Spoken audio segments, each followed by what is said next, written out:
The House with a 7-minute limit, and we're going to start with the Maiden with no interruptions. Danny Kruger.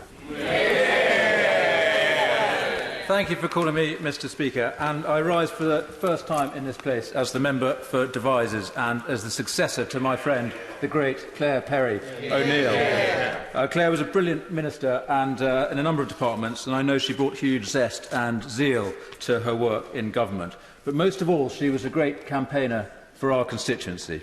We owe her the faster, better trains through Pewsey and Bedwin. We owe her the superfast broadband that are now enjoyed by some of our smallest communities. And thanks to her, we have the promise of a new health centre in Devizes, which is badly needed and now quite long overdue, I'm afraid to say. I have inherited from Claire the tradition of posing with the Health Secretary in an empty field outside Devizes, pointing to the spot where this health centre is going to appear at any moment.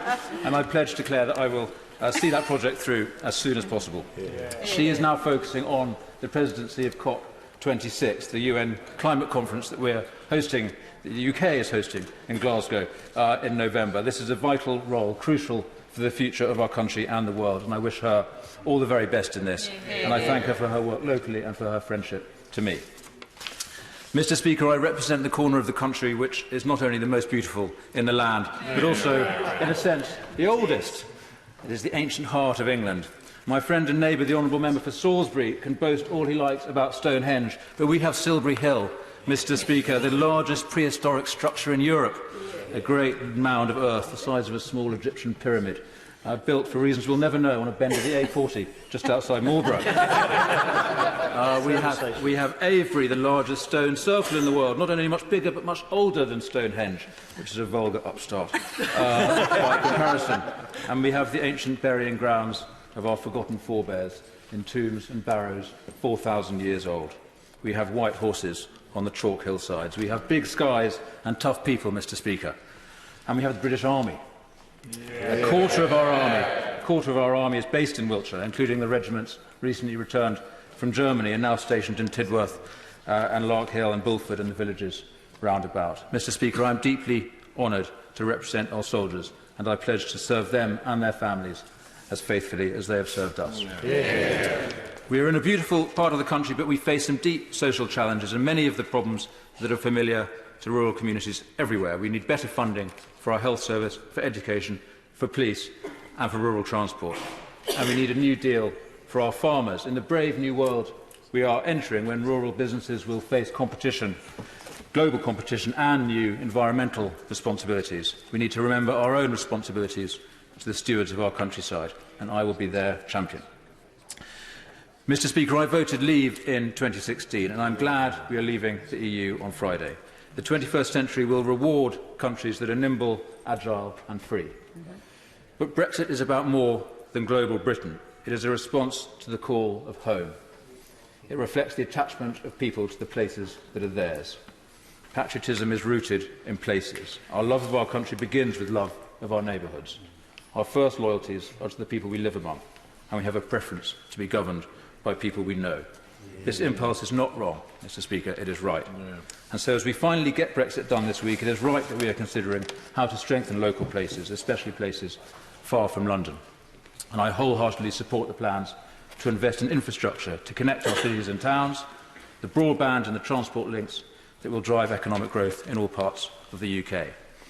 But just as important, Mr. Speaker, just as important as economic infrastructure is what we might call social infrastructure, the institutions of all kinds where people gather to work together, to play together and to help each other.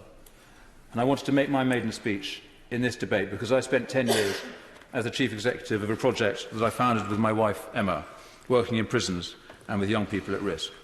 And this was the hardest job I've ever done, working in some very tough places, and we often failed. But we were always close to the people we tried to help, never bureaucratic, always treating people like, never treating people like statistics, or a phrase I don't like, service users. We saw them as people whose lives had gone wrong and whose lives, but for the grace of God, could have been ours. And we're now trustees of that charity. And if I might make a plea to ministers, it's for them to recognise the role of independent civil society organisations, charities and social enterprises in the fight against crime, and indeed the fight against all the social evils that we debate in this place. Social problems demand social solutions, not just a state response. Of course, we need the police and the prison system and the probation service. We need them very badly, and we need them to be better. But just as important, we need the social infrastructure that prevents crime, that supports victims, and that rehabilitates criminals.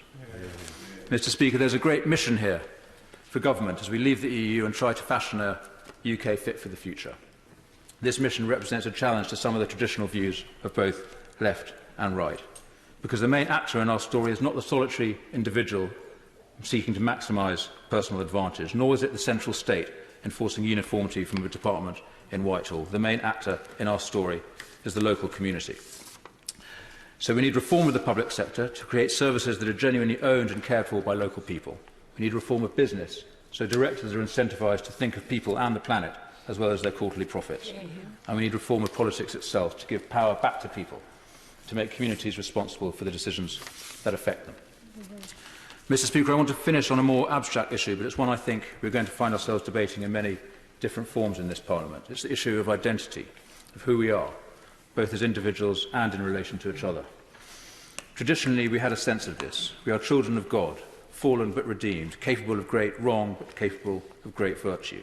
And even for those who didn't believe in God, there was a sense that our country is rooted in Christianity, that our liberties derive from the Christian idea of absolute human dignity. And today these ideas are losing their purchase. And so we are trying to find a new set of values to guide us, a new language of rights and wrongs, and a new idea of identity based not on our universal inner value or on our membership of a common culture, but on our particular differences.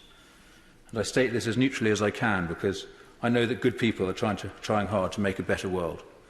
And I know that Christianity and the Western past are badly stained by violence and injustice. But I'm not sure we should so casually throw away the inheritance of our culture.